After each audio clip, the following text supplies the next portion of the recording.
Hey guys, JTX here. Making a video reacting to the 3.22 patch notes that dropped yesterday. I know I'm a little bit late to the party here. Didn't have a chance to really go through the patch notes in detail. But Kind Reddit user has actually given us a PoE patch notes without the ruthless changes. So we can kind of just go through this for just the main 3.22 challenge league. So we don't have to worry about the ruthless changes here. I've had a quick read over like most of the notes. Very quick skim. But now I think I'll have a video of me actually just reacting to me going into depth and reading all the patch notes for the league. Yeah, I don't think anything's crazy here. We get silver coins back. That's cool. It's kind of like how the rogue markers work to go to the rogue harbor. Yep, you can keep on favors, creating things. I remember Chris also said that each tournament is his own encounter. You don't get to carry gear in between tournaments, so you pretty much start fresh each time. I'm assuming as you progress along in maps, getting to higher tiers, maybe the tournaments get harder, and you might have more, more teams, like a larger team for you to fight, and you also encounter harder teams, and you get better gear as a result of that.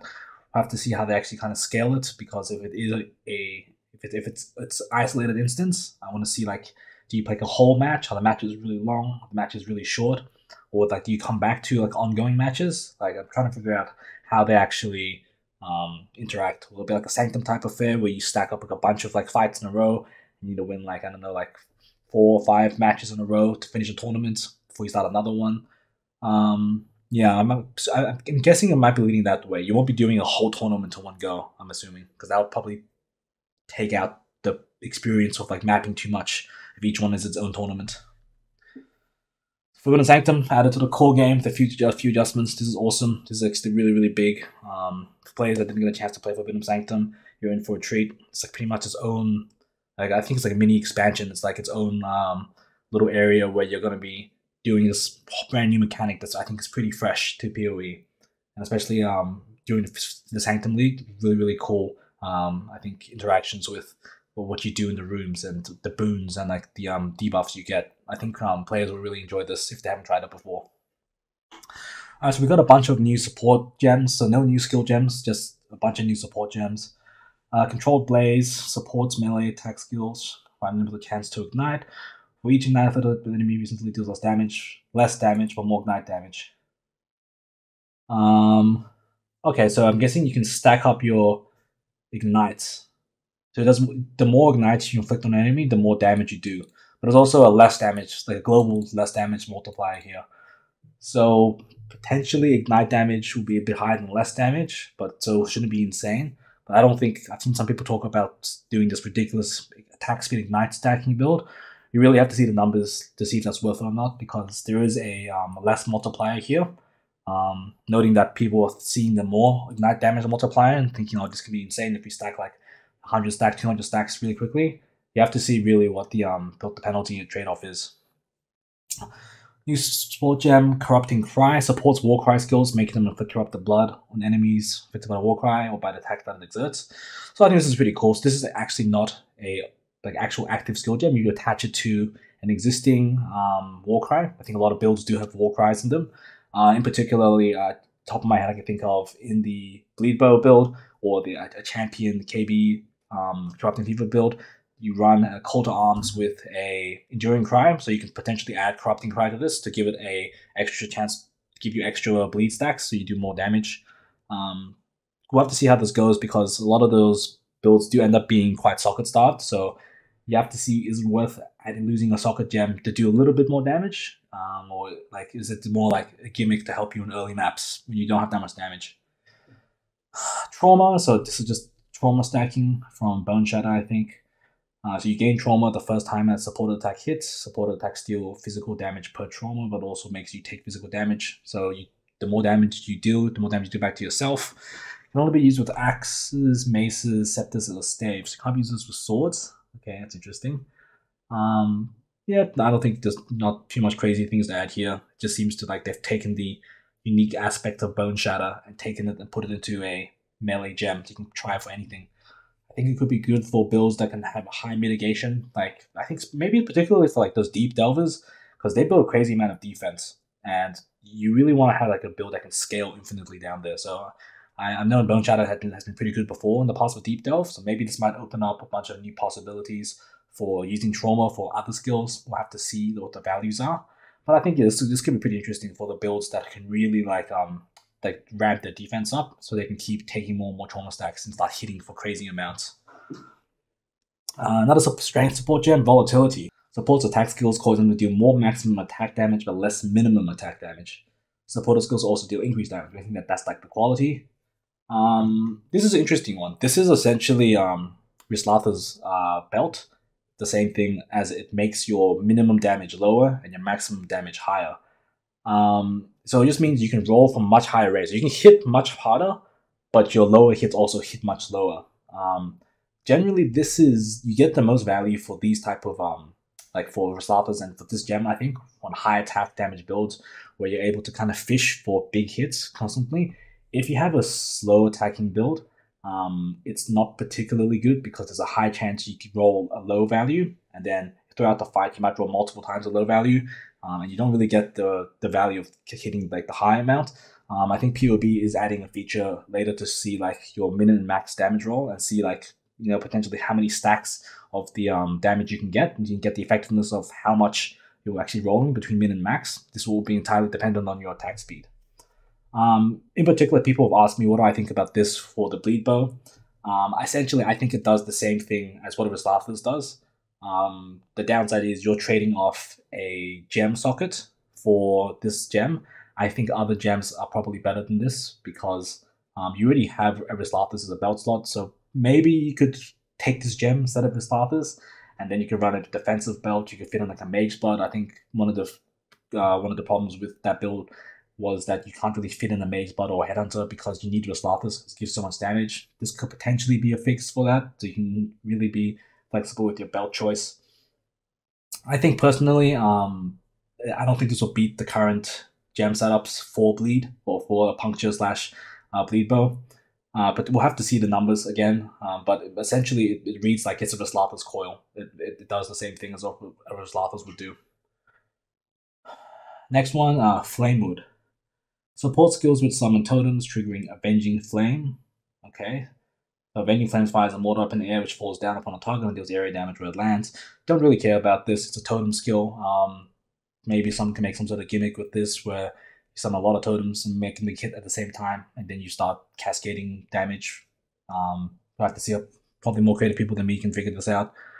Guardian's Blessing must support both a skill that creates minions, which can be damaged.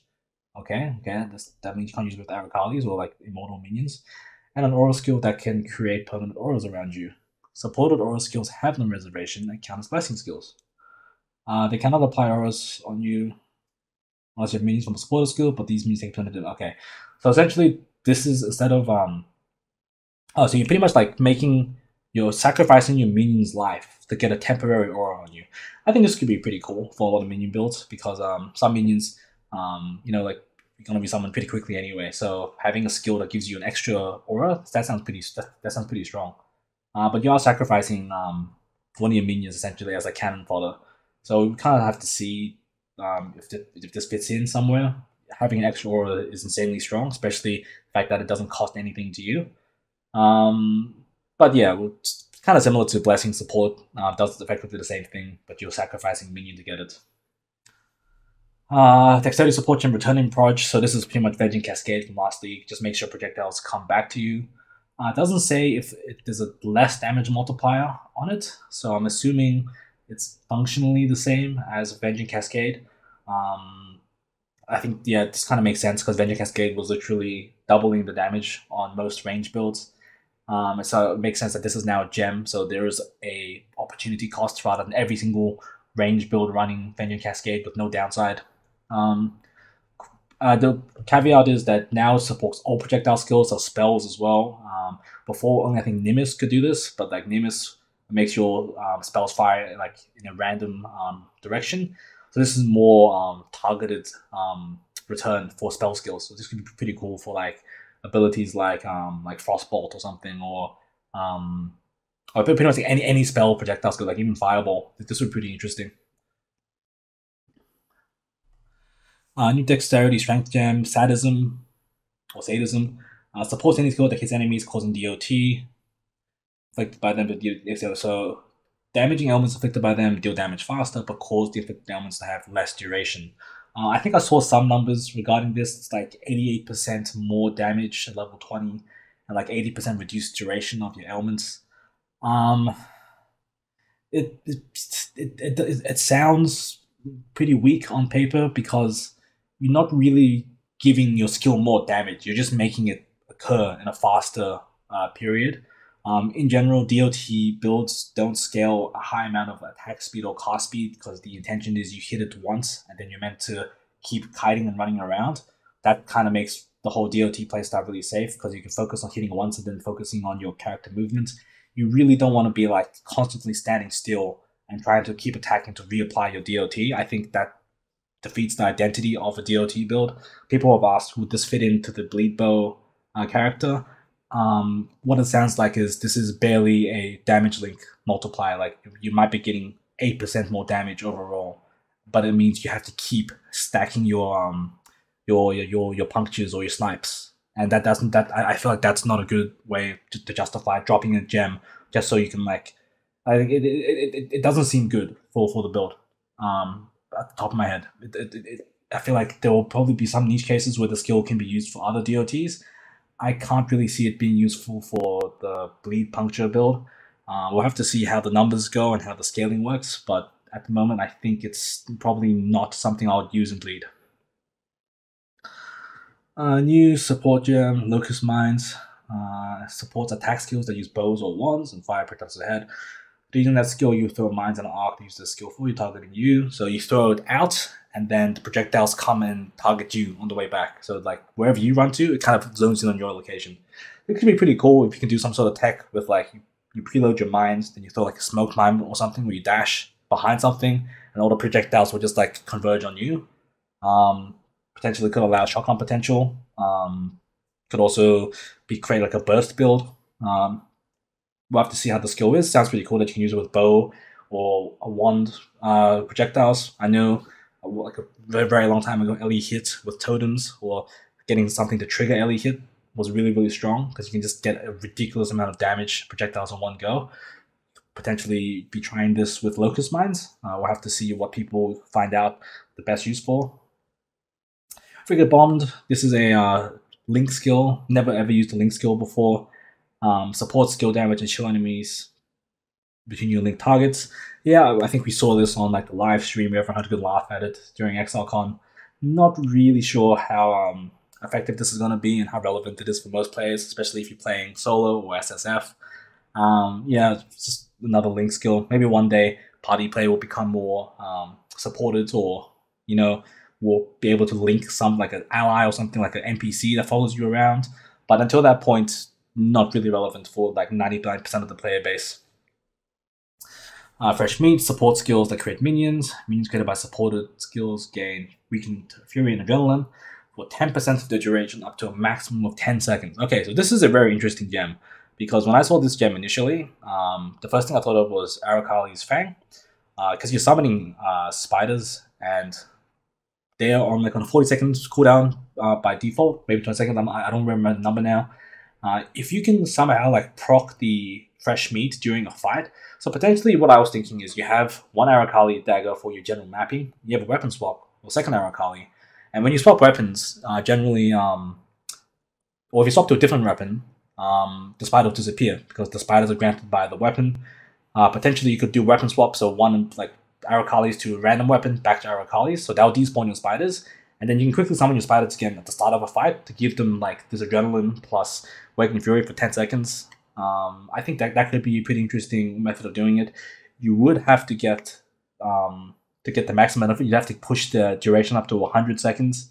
I don't really remember how long my old spiders last for. I think they were about 80 seconds at max, maybe 90 seconds. So getting it to 100 seconds to get 10%, so you get a 10-second adrenaline window, that could be pretty strong. Although you are trading off one of the few gem sockets you have, so maybe it's something you would use with a Squire. I think it's a cool gem. I think people will find out a cool way of using this, especially if they're able to selectively resummon the minions at the start of a fight. New intelligence support gem sacrifice supports spell skills that deal damage with hits and have no reservation. These spells sacrifice a percentage of your current life to gain additional chaos damage based on how much life was sacrificed. It cannot support a lot of triggered skills, channeling skills. Oh, it can support triggered skills. It can support orb skills, brand skills, channeling skills, vow skills, or skills used by trap host minds. So this can be used on triggered skills. That's interesting. Now this seems pretty interesting. It's a bit like Forbidden, right? I think, where you sacrifice part of your life and you get like a big chunk of chaos damage. I think people have talked about this gem potentially being very strong if you can get around the life loss, or like the downside of sacrificing your life to get it. If you can somehow convert the life loss into energy shield or protect something or somehow mitigate it, I think this could be very, very strong. It really depends on how much damage it gives and how much life it's going to take. Like, how much investment are you going to make into sustaining your life? But yeah, this seems like one of the better support gems from this patch. Spellblades support spells that hit enemies, causing them to have added spell damage equal to the percentage of damage equipped on your equipped one-handed melee weapons. If 2 weapons are equipped, each contribute 60% as much damage, cannot modify skill minions. Okay. I saw people talking about this support gem. People are saying it has to be really, really good numbers or multipliers for it to be considered, because you're going to be sacrificing the caster mods you have on like your wands or your scepters or your daggers, because you're going to have to be running just regular melee like weapons. And so you're losing your spellcasting mods to run this support, and you really have to get your value out of this for it to be good. I would have to see the numbers still. I think it potentially could be a sleeper pick for like certain items, like Rebuke of the Vow. It's like that's like the unique sword with like up to 1,000 elemental DPS or physical like total DPS. If you roll like a max roll, that could be pretty strong if you like use 2 of those. But probably a niche use case, people will probably have to figure out whether or not using a Spellblade support is better than just a generic like 30%, 40% more damage multiplier on their spells. It is pretty cool though that you can get like the Battle Mage archetype.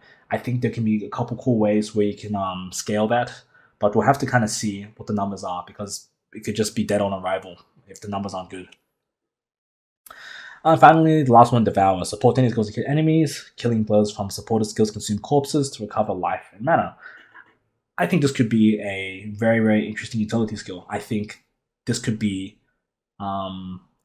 potentially the creation of another, a Joseph's Auto Bomber, or some sort of recovery mechanic for I don't know, like that they did volatile. That's like I think this could be high potential if it's used in the right way. Kind of like the Devouring Diadem, where you just consume corpses nearby you to recover your life and mana. Well, it depends how much corpses you can consume in one go and how much mana and life you're getting back, and whether that can be scaled or not.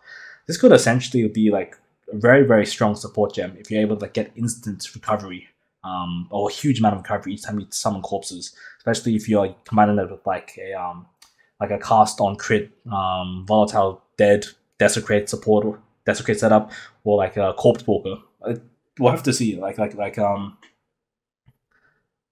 Yeah, we'll have to see. I think because I don't think. Oh, actually, hang on. I don't think that would work. Actually, maybe I'm not sure, because it says killing blows from supported skills consume corpses. I'm not sure if you actually have to create that corpse through a kill, or if it just consumes all corpses nearby. If you make them yourself with like desecrate or something. That'll be interesting to see. I think this is also a potentially a very high potential skill gem, depending on how players take it. Added 15 new uniques, including one designed by the winner of the Crucible boss kill event. I remember seeing that guy's video. That was insane. He actually took on a sort of Uber Exarch fight on Ruthless. That was very interesting to see. He had some actually pretty damn good gear for Ruthless, and he had the Crucible Totem Explode mod, which has been nerfed by 95%, like the biggest nerf in GGG history. But thanks to that skill, he's actually able to do the Ruthless Exarch. So that's really cool. Curious to see what he designed for the items. 2 new Divination cards. That's cool. Here we go. New Atlas Keystones. So we saw this one: 200% increased explosive radius, 100% increased explosive radius in your maps. So you only get to explode once. This is just Expedition, but on steroids. You just blow up a one, you don't have to think. Makes Expedition a hell of a lot faster. I think this could be pretty damn good early on. Early on, if your build can handle most mods, then you don't have to really think. You just blow it up, move on with your map. Maybe later on, you'll probably be more strategic in how you place your explosives to get the most value. Could be the other way around, where you're strategic at the start to get most value, and then towards the end, we don't really care. You just get this node. Either way, very cool for Expedition. Passive skills release your dreams and outside areas. Yeah, that's going to be pretty cool. You can farm ultimatum fragments. I would assume Hate Forge would be a lot cheaper this league if you can get the Trial Master fight easier. Outside area and all outside areas itself is like a mini map within a map. Could be good for extra quantity. Does add time to your map. You don't get any of your Atlas bonuses on your outside areas, so it will be kind of a downside as well. I think it's an interesting keystone to play around with.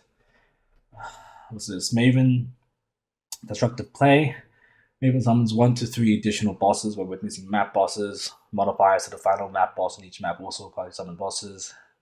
Yeah, so it's just saying the map mod applies to the bosses they also summon. I think this could be pretty cool, actually. I don't know if this counts towards Maven's witnessing. Like, you don't witness 4 bosses at the same time. Does this count as witnessing, like, up to 4 bosses at the same time instead of witnessing 1 at a time? If that was the case, this would be insane. I don't think that's the case. It could really increase your map drops though, like your Guardian, Elder, Conqueror maps, because you are summoning 4 bosses. I think this could actually be a really strong passive keystone, like very passive keystone, a very good Atlas keystone, because you can combine this with a bunch of Atlas modifiers that affect the boss drop rate, and you can probably really get value from this. I think this could be one of the better keystones that they've announced here. We'll have to see how it scales, but I'm thinking this has a really high potential for builds that can just absolutely like farm blitz bosses and just farm maps quickly. So this is just the Cassius one. So this is for Blight. Makes your Blight makes your damage worse, makes Blight Towers do way more damage. This is more like the, just tower defense simulator. Nothing too crazy there. Speak of the Dead, so you tormented spirits can possess you for 20 seconds, and then they can't possess other monsters, and then you can run through packs and touch them with like whatever to make them drop more loot. I think that's going to be pretty interesting. Maybe there's a farming strategy or like a group strategy where you run this and you get like your support to run through packs of mobs, gives it quantity, gives it extra loot, and then get your carry to come kill it. That could be a way you utilize this.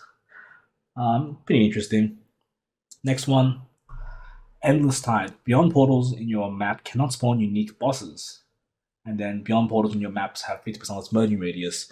So, from my knowledge, the majority of the tainted currency you get is from the unique bosses. So the fact that it kind of turns it off, I'm guessing it's more for like juicy maps, right? Like you get a higher amount of quantity of mobs or more packs of mobs coming through if the portals have a less chance, like less merging radius, so you can get multiple portals of beyond mobs to be summoned.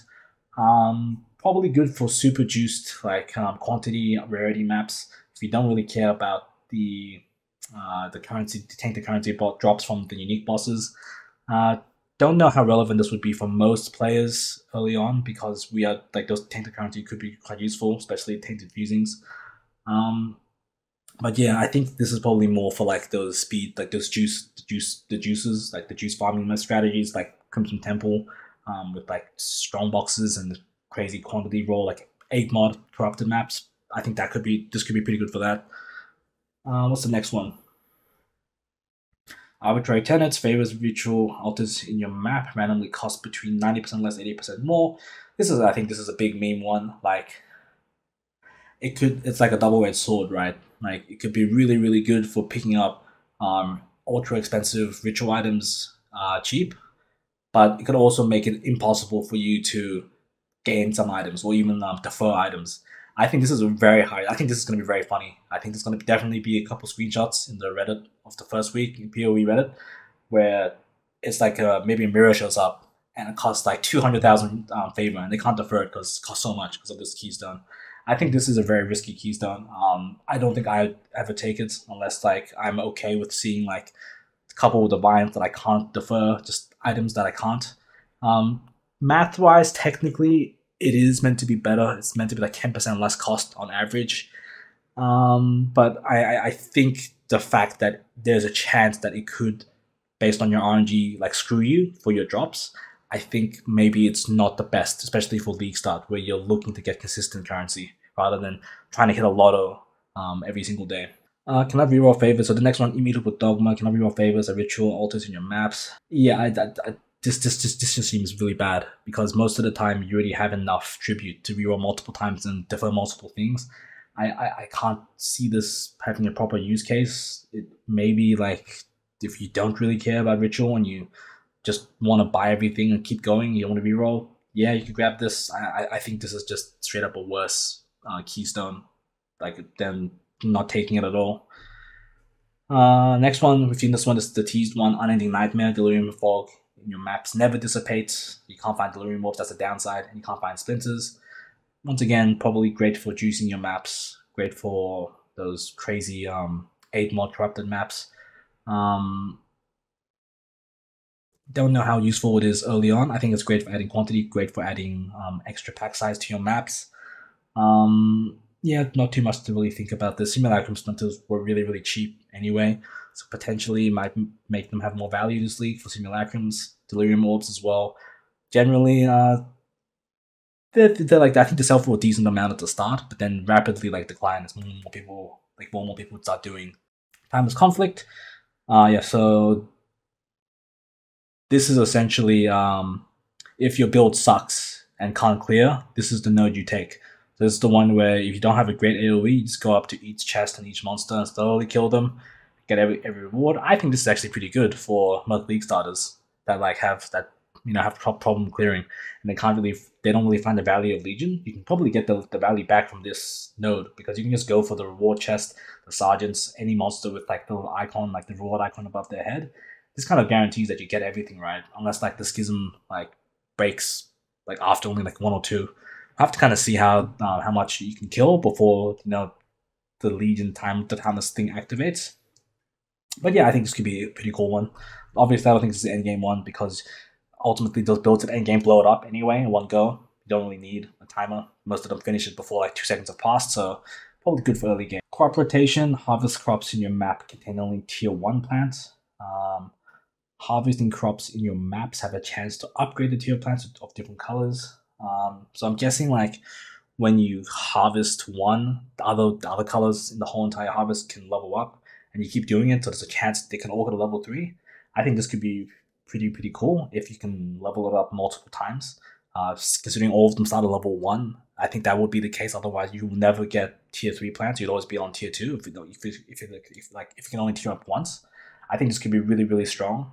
If you can, let's say you get a couple blues and the others are yellows, you level up the blues once each time, and all the yellows suddenly become level 3.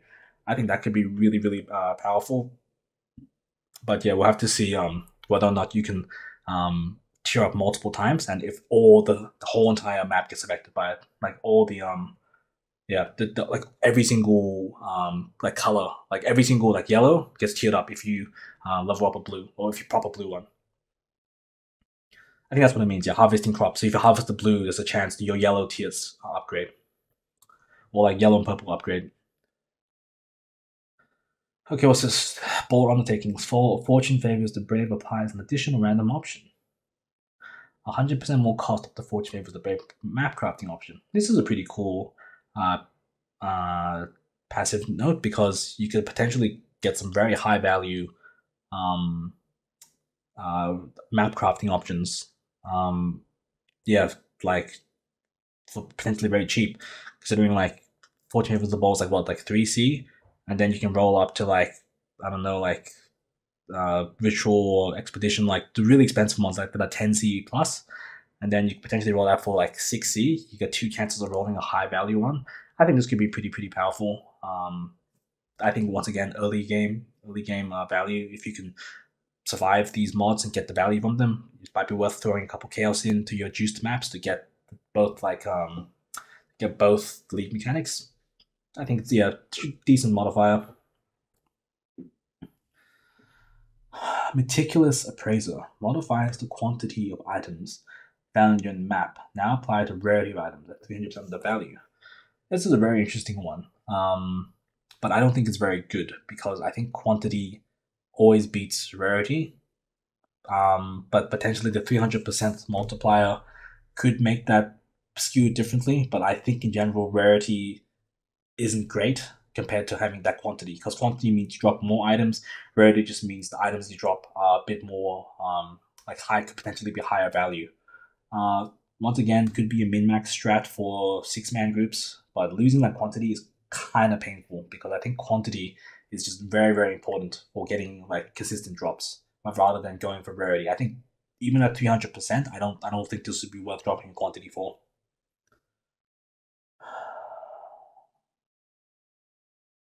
The seventh gate. Ooh, interesting. All possible league map crafting options are available, while 6 gateways are allocated. So on your passive tree, you have multiple gateways to allow you to travel across the tree without having to path your whole way through. So there's 6 of them. So it's saying when all of those 6 gateways are allocated, all of the possible map crafting options. So like we don't have expedition in this league. I think we don't have a couple of the map crafting options. All of them become available with this keystone. And I think that's really, really cool, especially for players that are looking to target farm a specific type of content, especially like in SSF. If you don't have access to scarabs, I think it's gonna be really, really cool to allow you to farm the content that you want. And this is a quality of life change. So holding Alt on currency items or stackable fragments will now show you the count within the items. So guys, if you get scammed at this point with this feature in, like you got no one to blame anymore. You can blame your math teacher for not teaching you how to count, but at that point, yeah, scamming should be a whole lot less likely. Forbidden Sanctum changes. You meet the video on Act 10, who provides you access to Forbidden Sanctum. Okay, so Act 10 before you can get any Sanctums. Maximum area level of 83. So I believe is that tier 13? I-86 is, oh no, I think that is tier 16 now. So this is the maximum tier, is tier 16 for your Forbidden Sanctums. Introduced Forbidden Tomes. So this is just the tradable Sanctum. You get the whole floor, so you get all 4 rooms, 5 rooms, whatever, how many rooms there are on a floor. I think it's 4 rooms. Successfully completing a Sanctum floor, the next floor is generated. It's a tradable item. Oh wait, so this potentially means that you could just run a whole Sanctum in one go if you just get 1 tome. Because you just finish the floor, get the tome, finish the floor, get the tome, finish the floor, get the tome. So you can, yeah, that's pretty handy. That you can just run a whole entire Sanctum in one go, which would make me think these Forbidden Tomes are really, really expensive, or really, really rare. Sorry, really, really rare first, then potentially expensive if they roll well. Relics of Return are now tradable. They are locked at the beginning of Sanctum. They cannot be changed with the rain of Sanctum. Yeah, that's really handy. You can get like a perfect set of relics now for your run. So a lot of inspiration or a lot of resolve. So you can just stack that up early, so you have an easy time running the Sanctums. And the other changes, you have to kill Lycia in both her first and second form. She'll always drop a unique relic, which also has been reworked and replaced. Okay, that's cool. So you're guaranteed to get like one of those unique relic runs. So the ones that could drop like original sin, or ones that could drop double the amount of like relics. I think that's pretty interesting. Or the other one that turns your I think it turns like your coins at the end into like currency or something. I think that could be really strong as well. So that's pretty interesting that you guarantee a drop. But you have to fight Lycia in both her forms. She's not particularly strong, especially with the endgame builds that people run. Even like with moderate builds, you can still blow her up. The no-hit runs, that'll be interesting, considering a couple of changes they made to the, I guess, resolve and off-screening. Primary defenses now affect your resolve. Armor provides resolve mitigation. Yep. Evasion grants a chance to avoid. But I think that means evasion could be really, really strong. And energy should provide resolve Aegis, which is a mechanic that behaves similar to how energy behaves for life. So it protects your resolve. All of these seem pretty, pretty strong. I don't expect any of these to actually work for the one-hit runs, except for evasion, which would probably make it by far the best, because you can just ignore hits, essentially, because you don't leave any resolve, right? So that could be really, really strong for the one-hit runs. Generally have more life, so it's got a little bit harder, more resolve damage. Rare monsters can now be found. So this is a big one. So before there's only magic monsters in the Sanctum, but now the fact that there are rares, there might be a lot of like unfair modifiers that we'll have to play against. Like they're like rotating, vulnerability, damage reduction, like flame bearer, the one that runs away, tries to frostball you in. I think those could be really, really bad for some runs. So we'll have to see how that works. Another one, yeah, 100 units within of them. I saw a post on this. 100 units is slightly off screen for like a 1920 by 1080p monitor. Still really, really far range that you can kill them from away from, but not like globally like before. Shouldn't be too much of a nerf, I think, in terms of like off screening things.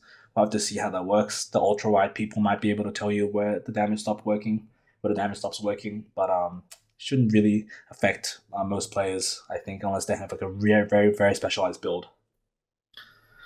Booms and afflictions have been rebalanced. The defensive mechanic. Okay, so yeah, just a couple new ones to affect like where we have like resolve mitigation from energy, like from armor, evasion, and energy shield. Nothing too crazy there. Custom mallet, knockback has been removed. Okay.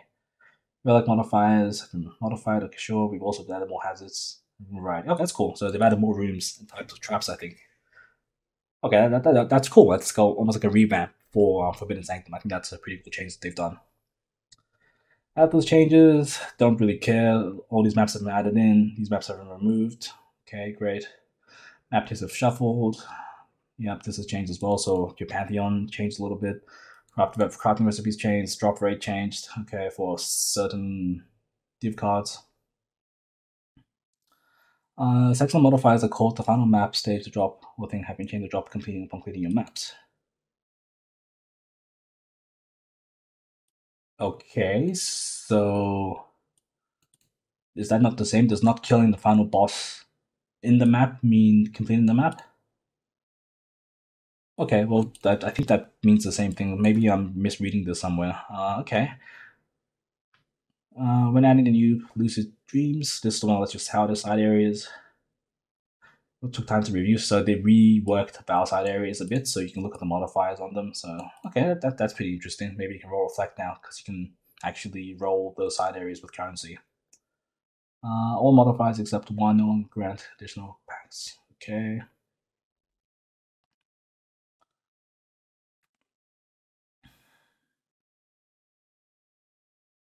Interesting. Modifiers with downsides no longer have variable item corruption chance. Okay.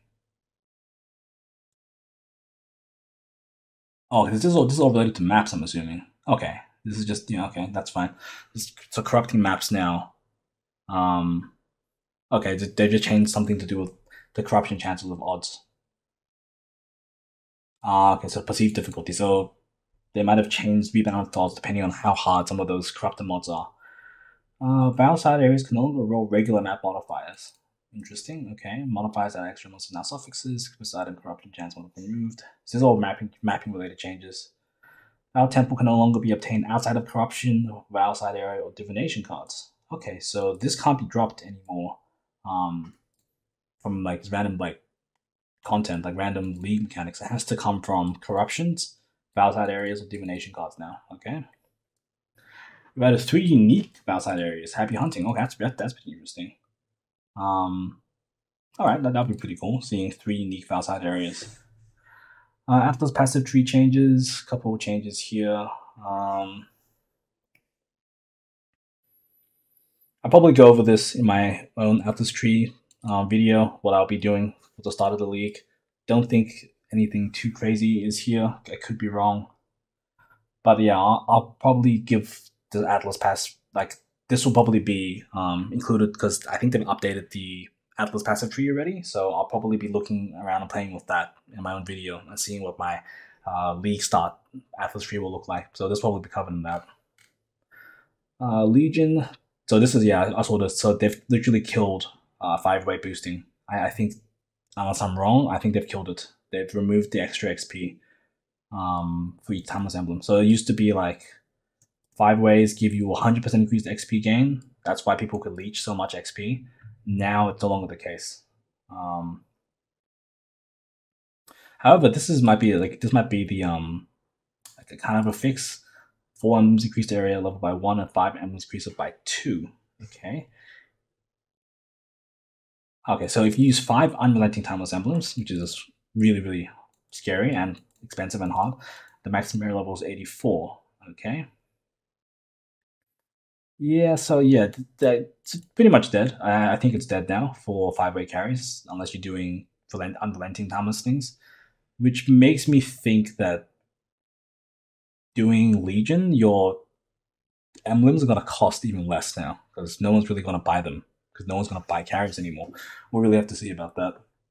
Delirium, change the number of monster kills required. Emerald Valley, minimum foundry, frozen cabin, silo, stagnation. Okay, so they've just kind of balanced some maps for Delirium and rewards. Demented Spirits, no one really cares, just more life now. They now have tapering less damage. Oh, are you kidding me? So you can't just one-tap them, I think. That's what they're saying. Like, they have a huge amount of damage reduction to start. So maybe it lets them actually go and taunt things and touch things to increase the damage, or to increase the loot.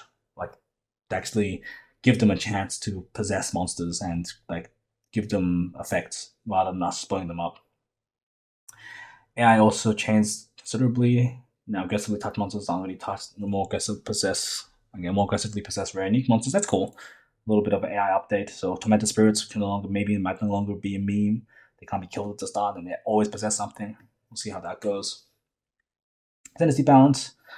Yeah, don't really care. This is Guardian. Probably people have made a lot of videos about Guardian already.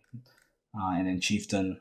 I could go through these, but unless I make a build like using Chieftain or Guardian, which is not likely at this point, these don't really like affect me that much. And Ascendant just mirrors that. Passive skill tree balance added the new fire damage cluster. Okay, nearby enemies don't really care. Ignite. This could be interesting. Bleeding enemies cannot affect bleeding on you. That could be a decent way of getting bleed mitigation early for a complete bow build. Add a new fire damage, don't care. Magmatic strike. This is bad. This is not good. People don't like this. The rotating 4 damage. Like, I don't know why they're doing this. This is just not good. Like, with how fast PoE 1 combat is, it's just not a fun like mechanic to add in. Like, you no longer even do damage with 100% uptime. You get like a chance to do damage every 4 seconds. Dirty technique, notable. That's pretty interesting. Now causes damage almost at 15% faster, previously 10, so that's a buff. It no longer provides a 10% DOT multi. Previously 15, not 15. Okay, so yeah, potentially this might be worse than before. Because you're doing damage faster, but you're losing the dot multi. Avenger Cascade got it as we expected. Just gives you 150% increased speed now for returning projectiles. Could be something interesting with that. Quality on the anomalous fast split now grant projectiles 10% chance. Oh, okay, cool. So before it was 60% chance to make projectiles return. Now it's 10% chance because there is the new projectile gem for return. Timeless Jewel exclusive strength of blood keystone no longer provides 1% less damage taken for every 2% life recovery. It now provides 2% additional physical damage reduction. Okay, this is awful then. This used to be less damage, now it's just physical damage reduction. Okay, so this is just bad. This is just worse. Okay, and it just sounds a lot worse. Nearby enemies cannot gain Power Frenzy endurance charges. Okay, could be interesting for some rippy map modifiers. Skill changes, nothing really affects. Yeah, very, very light on skill changes. I think my friend's starting Hidden Blade build, and it's going to be more loud than before because he's going to be proccing it twice now. Other than that, I don't think anything. Elrond's Warpath, don't care. It's just something to do with your skeleton summoning limit. How many skeletons you can summon per second or per instance. Item balance, so this has been removed. The +3 max to fire cold res, that's gone. Veiled modifiers has been nerfed, so increased duration of ailments while focused, so it used to be 90% down to 40%. Okay. Last modifiers, the gain percent thing. The minions, yeah, great. More life to me, great, whatever, who cares. Yeah, that's the big one. The Crucible passive that makes your totems explode on death. It ran from 600% down to like 30% or 20%. It's like 95% less damage. That's probably one of the biggest nerfs ever. So whoever coded this, whoever added this in Crucible League, like this is probably like one of the biggest oh, we didn't test the damage ever things from Monster balance. Stun immunity has been removed from many bosses in PoE. This includes unlimited Tetsuri, Argus, Devourment Tech, and Betrayal targets. Some skills, some bosses now have skills that cannot be stunned or cannot be interrupted. Katava is still unable to be stunned. Interesting. So some bosses can actually be frozen now, properly frozen and stunned. Okay. Shaper Guardians, Elder Guardians, Conqueror is now far fewer. Okay. Interesting change. So we get a lot less influence items on killing those Guardian boys. Slightly increase the outcome odds for Tainted Currents and Beyond bosses. Okay, so you get better drops from Beyond bosses, worse drops from monsters. Okay, that's kind of amplifies the other Beyond Keystone, where you can't get Beyond bosses already. So you really have to see if it's worth taking that node, considering you get no monsters at all, no currency, no tainted currencies at all. Monsters that are unable to be damage targeted no longer generate life. Okay, this might be a good change. So monsters just don't get life back sometimes if they get bugged or something. Type skeletons, that's more magic that are rare. The temporal chain skills just by thing. Okay, great. Kiracs League mod available. So these are the mods. So we got Delirium, Ritual, Legion, Harbinger, Breach, Domination, Essence. Okay, yeah, pretty stock standard. No more Expedition, which kind of sucks.